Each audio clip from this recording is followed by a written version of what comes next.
Hey, true crime fans! Tired of ads interrupting your gripping investigations? Good news. With Amazon Music, you have access to the largest catalog of ad-free top podcasts included with your Prime membership. After all, ads shouldn't be the scariest thing about true crime. To start listening, download the Amazon Music app for free or go to amazon.com/ad-free true crime. That's amazon.com/ad-free true crime to catch up on the latest episodes without the ads.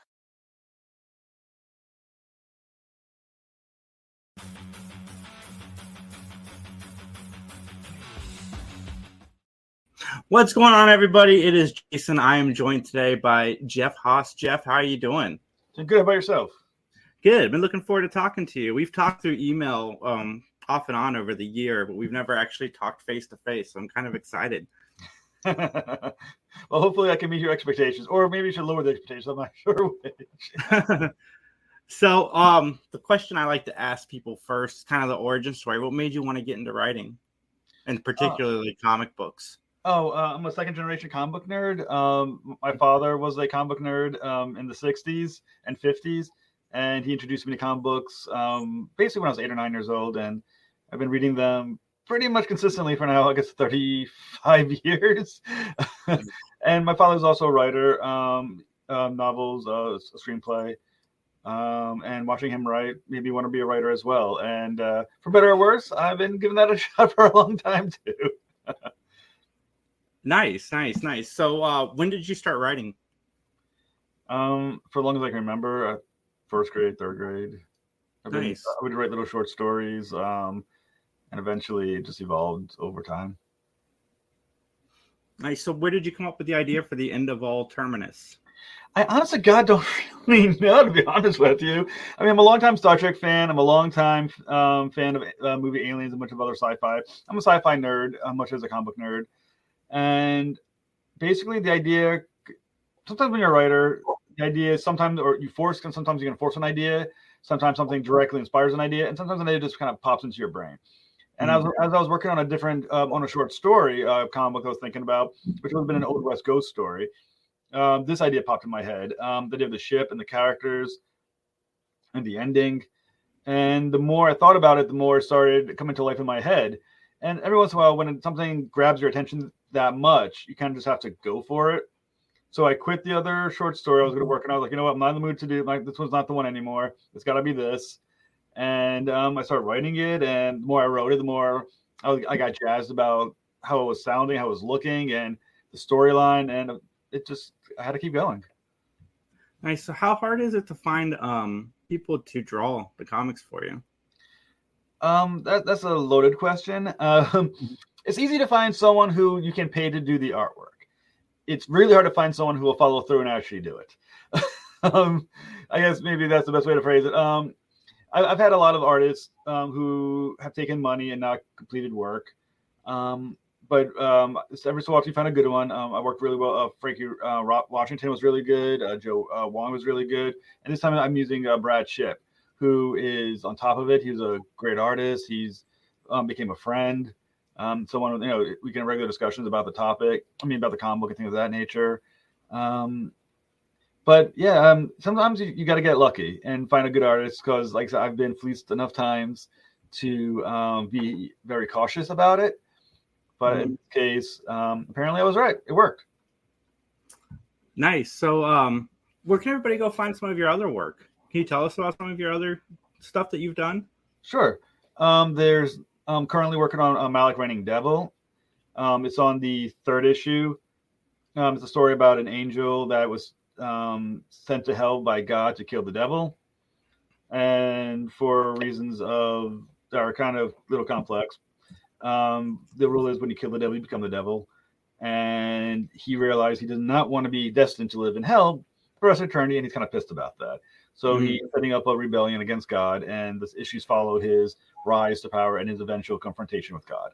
I also wrote a story with my father called The Nightmare Patrol, about a team of monsters who are brought together by the government to fight an evil army of zombies, which is a really cool story. I wrote a story called Sanctus, which was published and that one's on Comixology. That one's a little convoluted of a story, but it's a good one. The graphic novel. But yeah, I've written. Oh, and so there's Santa Claus, my kid horror story about an evil Santa Claus that enslaves children for to use their belief to fuel himself. Yeah, I mean, most of my stories are somewhat horror related. Usually not. This is my first sci-fi story, but usually there's some sort of action horror element to them. Are you a big horror fan? Not as big as you would think, considering that's kind of what my genre is. But for some reason, there's a lot you can do with horror, and horror fits in so many other genres so well. I mean, like I said, look at Aliens, sci-fi, horror. Horror goes well with Christmas. Horror goes well with superheroes. Horror just seems to be able to be weaved into just about any genre successfully. And I don't know. I enjoyed some of the philosophical things that horror can introduce into a story by creating a little extra tension and drama. Nice. How far ahead have you mapped out the end of all? It's fully mapped out. I know the ending. Not 100% certain which characters will survive to the end. I'm letting some of the characters tell me who's going to survive at the end. I mean, I got a couple of favorites, so I'm rooting for it to be survivors. But it's good to let the story guide you at least a little bit, and let the characters kind of guide you a little bit. Kind of let the characters do their own choose your own adventure kind of thing, where they kind of figure out what's going to happen. But I know how it ends. It's just a question of which characters will make it there. Yeah. So, what is your writing style? Like, would you write something, put it away for a little bit, and then go back to it, or like, what is your process? It depends. I mean, I used to just kind of jump in, but now I tend to map it out, do an outline. First, I'll just do page and panels. I won't even describe the panels, but I'll kind of be like page 2, panel 1. Quick description, panel 2, quick description, 3, 4, 5. And then when I get to the full issue, I go back and kind of build upon it, give it like the meat and the bones to it. Mm-hmm. But I kind of find that by doing that, not only does it help, it allows you to tell the story a little quicker, so it's fresh and you can keep kind of working on it, but still gives you enough room to go back and then really kind of sit down and go, all right, I got the story. It definitely fits 24 pages, so it's a full story. But where are the King? Sort of, I don't know if you've ever been a fan of Jurassic Park, the movie. Okay, have you ever seen the making of Jurassic Park? Yes, it's been a while, but yeah, I've seen it. All right. One of the stories as it goes, this is not the making of, but connected to one of the people who made it Jurassic Park, is that they realized when they're doing the CGI that even though something would look, they could make it look right moving forward, when they would make it walk in reverse, the errors popped up. So writing's kind of the same way I've been finding. So you write the full story, you get to the end or move forward. When you start backtracking and figure out, making sure all the pieces fit correctly to get to that ending, you start noticing where the kinks are in your story. You're like, oh, wait a second. Now that I'm there and this is how I got there, that doesn't quite feel like it works. Something wrong here. And then you can start tweaking the story. But it helps to have that ending, that beginning, and kind of make sure that you do have enough of a story there to tell. So then go back there and try to kind of figure out the kinks in the story, kind of figure out maybe there's a beat that you think could be made just a little bit stronger. But it just helps to have that framework in your head, so at least you know where you're headed. I know you said that you haven't decided, necessarily which characters are going to make it through. Do you, when you go into writing, do you have an ending in mind? And then, you may not keep that ending when you get to it, but do you go into it kind of knowing what you want the ending to be? Oh yeah, I definitely know the ending of the story. I know the big picture ending. Like I said, there's a question of which characters make it there. I'm allowing some maneuverability on the way, but the ending is there. It's going to only end this one way. I think the ending is something that readers won't expect, and I think it's kind of unique, thoughtful in a way too, and kind of very contemplative in the ending of it. But it's going to be basically, we're going to start with 50 to 100,000 characters.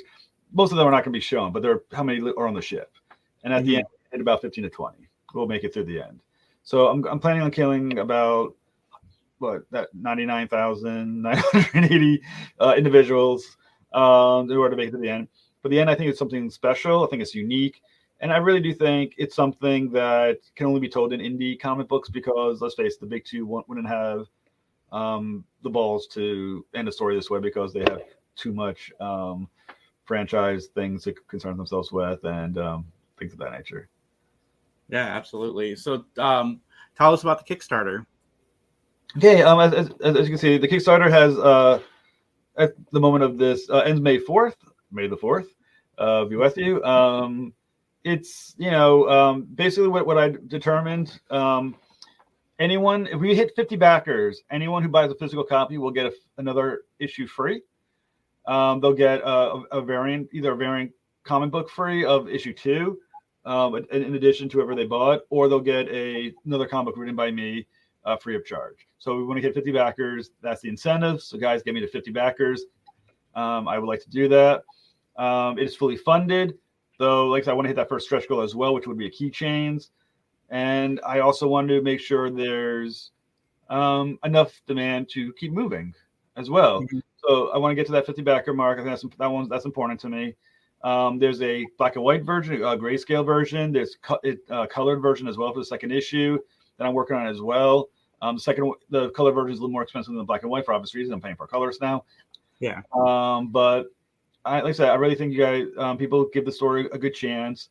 Let the characters introduce themselves to you. I think a lot of people will get a good enjoyment. Plus, because it's different than what else is out there right now. I think there's enough superhero stories right now. There's enough TNA comic books out there. This is something a little high concept with some action involved, and I think people should give it a shot. Like I said, the prices are reasonable, $9 for most of the covers. Yeah. You can buy all 6 covers for $32. You can buy a PDF for $2. I mean, everyone can afford $2 for a PDF. Even a broke ass person like me can afford $2 for a PDF. So I get for $2 and for $4 you get the first and second issue. So for $4 you get 2 comic books that you can kind of you can enjoy and check out, and hopefully you'll find something that is special to you and something that can, once again, something that's just different from what's normally on the stands. Awesome, Jeff. And where can everybody find you online? You can pretty much find me anywhere. Facebook, you can find me at Jeff Haas Interviews, Traversing the Stars podcast. Same basic thing for Instagram, Vector_comics. Facebook, I'm all over the place. Basically, the social media, I'm whoring myself somewhere. You can find me. All you got to do is look for my name. You'll find me somewhere. I'm everywhere.